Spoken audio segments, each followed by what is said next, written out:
Monsieur André Guiol, pour le groupe RDSE, 5 minutes.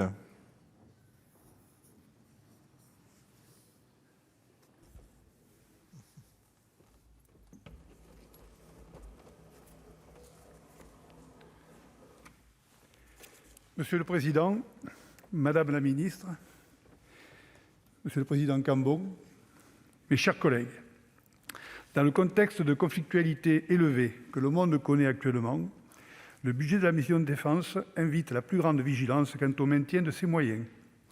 La revue stratégique de 2017 prenait acte du retour des puissances dans les relations internationales.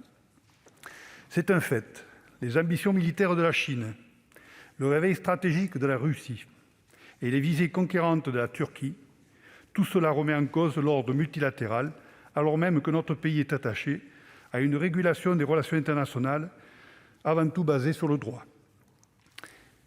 Le ministre des Affaires étrangères l'a rappelé ici même la semaine dernière s'agissant du Haut-Karabakh. Je n'oublie pas bien sûr la lutte contre le terrorisme islamiste, qui impose l'adaptation de nos forces armées et de nos services de renseignement face à une menace protéiforme. À cet égard, je salue le courage de nos soldats et de leurs derniers succès obtenus dans la bande sahélo-saharienne. Je pense notamment à l'élimination d'un important chef militaire malien appartenant à la branche sahélienne d'Al-Qaïda. Cette avancée s'ajoute à d'autres qui répondent, à mon sens, à la question parfois soulevée d'un potentiel enlisement de la force Barkhane au Sahel. Comme le disait Winston Churchill, le succès n'est pas final, l'échec n'est pas fatal, c'est le courage de continuer qui compte. Il ne s'agit pas pour moi de vanter une posture va-t-en-guerre, mais de rappeler combien le basculement du pays, du continent africain dans le giron terrorisme serait coûteux pour les démocraties occidentales, et bien sûr, en premier lieu, pour les populations locales. J'ajouterai, quelle guerre se gagne à travers le prisme du temps court? Hélas, peu. Dans ces conditions difficiles, on ne peut se réjouir de la poursuite en 2021 d'une montée en charge des moyens budgétaires de la défense, conformément à la trajectoire portée par la programmation militaire 2019-2025, bien que l'effort devrait être plus conséquent à partir de 2023, comme l'ont fait justement remarquer nos collègues rapporteurs. En attendant, les crédits de paiement de la mission augmenteront de 1,7 milliard d'euros, il faut le souligner. S'agissant du plan de relance, on peut comprendre qu'il n'intéresse pas directement la défense et par conséquent qu'il soit relativement timide pour l'armée. Cependant, en marge de la mission, je m'inquiète de l'état de l'écosystème industriel qui lui est lié. L'industrie aéronautique est en souffrance, alors qu'elle est le fleuron de notre exportation et surtout, elle présente des milliers d'emplois de PME qui irriguent tous nos territoires. Dans le contexte de crise économique qui frappe notre pays, et je me réjouis en tout cas que Madame la Ministre, que le ministère ait privilégié une solution nationale pour la commande des 500 missiles air-sol du futur hélicoptère d'attaque.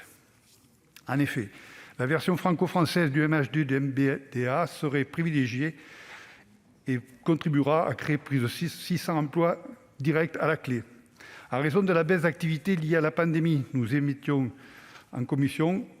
très inquiets des réalisations de ces objectifs fixés par la loi de programmation en matière d'équipement des forces. L'agrégat des crédits équipement augmente cependant de 6,7% en 2021. C'est une bonne chose, mais les livraisons seront-elles tenues au regard, par exemple, de la cible des 128 Griffons qui ne sera pas atteinte cette année? Enfin, en tant que sénateur du Var, je pense aussi aux moyens de la Marine nationale. Aussi, Madame la Ministre, je salue l'effort entrepris depuis 3 ans en faveur notamment du nouveau sous-marin Suffren, dont la réussite et le tir du missile de croisière a permis à la Marine de remonter en puissance. Et témoigne aussi de l'effort de plusieurs années budgétaires.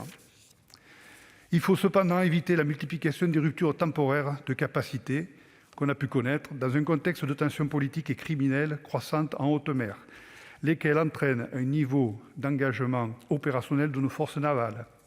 En marge de cette nécessité de donner à notre marine les moyens de ses missions, je me réjouis de la poursuite du plan famille. Il est fondamental de porter une attention soutenue à la vie quotidienne de nos marins en retour de l'abnégation que suppose leur vie à bord.